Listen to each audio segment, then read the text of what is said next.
கையில் மருதாணி வைக்க இயற்கை கொடுத்த வரம்தான் மருதாணி செடி. இந்த மருதாணி செடியை கடவுள் கொடுத்ததற்கு காரணம் இருக்கிறது. அதாவது சாவின் விளிம்பில் இருப்பவர்களுக்கு கூட மருதாணி வைத்தால் 10 நாள் தள்ளி போகும் இறப்பு. அந்த அளவிற்கு இந்த மருதாணியில் மகத்துவம் இருக்கு என்றால் பாருங்களே. இப்போதெல்லாம் பார்லருக்கு சென்று பெண்கள் மெஹந்தி வைக்கிறார்கள். அதே போல வீட்டிலேயும் மருதாணி கோன் என்று வாங்கி வைக்கிறார்கள். அதிலும் வைத்தவுடனே சிவக்கும் ஒரு கோன் இருக்கிறது. இதில் எல்லாம் எவ்வளவு கெமிக்கல் இருக்கிறது தெரியுமா? மருதாணி என்றாலே மருந்து, நோய்கள் தீர்க்கும் மருந்து. இதனை கையில் வைப்பதால் என்னென்ன வியாதிகளுக்கு தீர்வாகிறது பாருங்கள். மேலும் மருதாணி வைத்தவுடன் சிவப்பதற்கு டிப்ஸையும் பாருங்கள். அதாவது மருதாணி இலைகளை பறித்து வந்து அதில் 4-5 கிராம்பு, 1 ஸ்பூன் சர்க்கரை, சிறிது புளி, பாதி அளவு எலுமிச்சை சாறு இவற்றை சேர்த்து அரைத்து கையில் வைக்கும் பொழுது சிறிது சர்க்கரை தண்ணீர் அதில் கலந்து கொண்டாலே போதும். கை 10 நிமிடத்தில் சிவந்துவிடும்.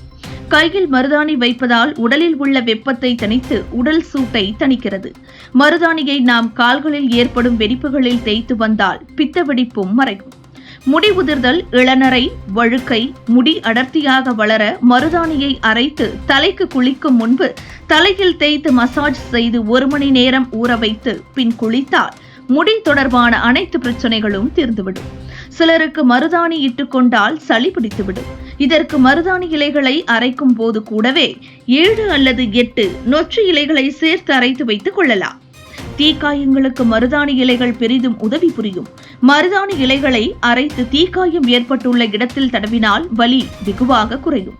அதனால் தீக்காயங்களுக்கு மருதாணி இலைகளை மருந்தாக பயன்படுத்தலாம். நல்ல கை கோவை பழம் போல ரத்த கலர்ல செவக்கணுமா? வெறும் 30 நிமிஷம் தாங்க இந்த மருதாணியை வச்சிருந்தேன். நான் சொல்றேன், இந்த 4 பொருளை மட்டும் இந்த மருதாணி கூட சேர்த்து அரைங்க. இப்போ ஒரு மிக்சி ஜார்ல நான் மருதாணி எடுத்துக்கிறேன் தேவையான அளவு. இதுல 4 கிராம்பு எடுத்துக்கிறேன். இதுல சின்னதா கொஞ்சமா புளி எடுத்துக்கிறேன், நெல்லிக்காய் சைஸ், குட்டி நெல்லிக்காய் சைஸ், அரை லெமன் பிழிஞ்சு கொடுத்துக்கிறேன். இதுல 1 ஸ்பூன் அளவுக்கு சர்க்கரை சேர்த்து கொஞ்சமா தண்ணி சேர்த்து நல்லா நெய்ஸா அரைக்கணும். தண்ணி ரொம்ப விட்டு அரைச்சிடாதீங்க.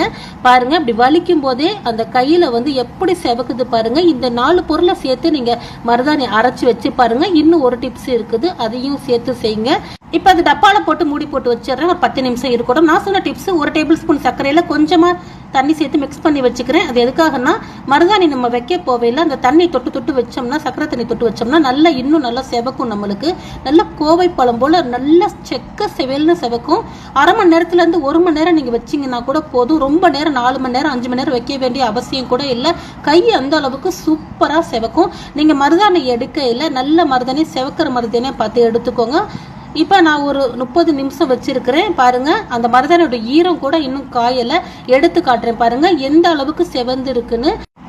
இன்னும் கூட ஒரு அரை மணி நேரம் வச்சிருந்தீங்கன்னா இன்னும் நல்லாவே செவக்குங்க. ஏன்னா நம்ம சேர்த்திருக்க அந்த புளி, லெமன், அந்த கிராம்பெல்லாம் ரொம்ப சூப்பரா செவக்கக்கூடிய தன்மையை கொடுக்கும். கையை கழுவிட்டு இப்ப எண்ணெய் தடவி காட்டுறேன் பாருங்க எப்படி இருக்குன்னு.